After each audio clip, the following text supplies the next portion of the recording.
I'd be curious to know about your comfort about speaking on camera versus on stage. Is there any major differences or hurdles that you've noticed as you started speaking more virtually as well?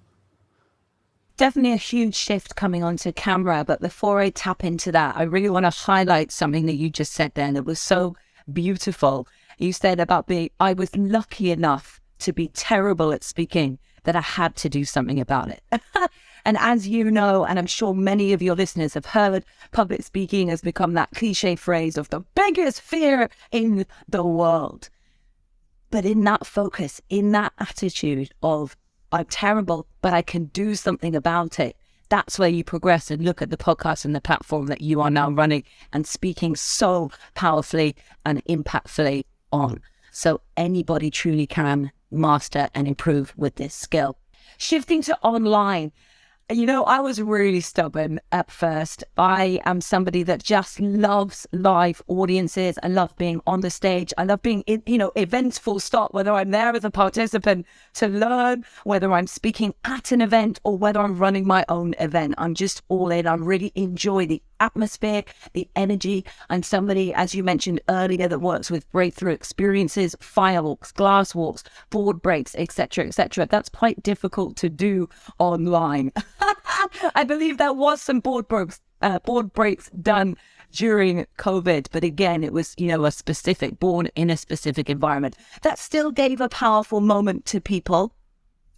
But I'm somebody that really enjoyed the live environment, especially for those particular experiences. So of course, when that big C word came along and affected all of us around the world, I was so stubborn at the beginning. Even having mindset and awareness, I was, I want to be live. I can't do this. We're not going to be able to make the same transformation. It won't be the same. But of course, with the length that COVID was around, we had to shift. We had to make that change. Also, being somebody that's passionate about individuals unleashing their warrior within and speaking up, I felt that desire, that pull.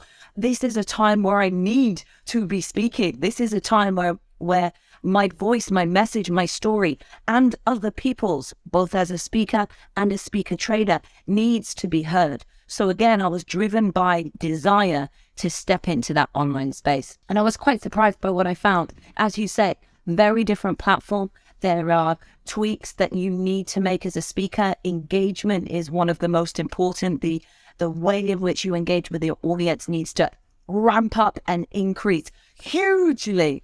And there's many, many differences. Again, even just looking at a small camera rather than a room of eyes is a huge difference. So there's things that we need to shift, but over time it became very natural, very comfortable. And again, just something that we had to do. Yeah. Yeah, I had my YouTube trainer. I was basically calling it when you have to look into the dark abyss of the lens, this vast opening yet emptiness of looking at nothing, but rather it's understanding that when you look in that lens, you're connecting with the souls of thousands as opposed to being focused on maybe looking at yourself or looking awkwardly everywhere. And I remember when I started doing more videos, what I did is I locked myself in a room, and this was back when I was working at Mind Valley. We had camera equipment and even a teleprompter, and I just started reading teleprompters in front of the camera to practice myself looking at the lens or from reading from a script, because I knew I wanted to improve my video skills, and that was a huge benefit to me, since now, look, we have to do so much more things virtually, as you said, and it becomes inevitable that, the more success you have with it, the better you're able to connect with people at the moment. Absolutely. I think it's that power of repetition, as with anything, right? And for anyone listening that thinks, no, I don't have all the equipment or a teleprompter, get your phone out and just start that practicing. I always remember a videographer said to me, because I was petrified of camera, put me in front of 10,000 people, let's go. Put me in front of a camera, like freak out.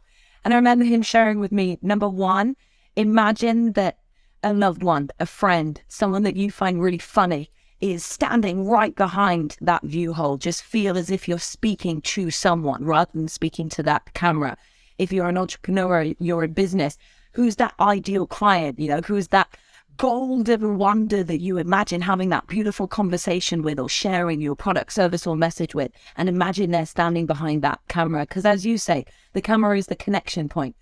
For those of you that are watching this rather than listening, You can see now, as I look down at Jason, I can see him, I can see you nodding along, your studio looks awesome, your mic looks great, but I'm not connecting with you. Ta-da!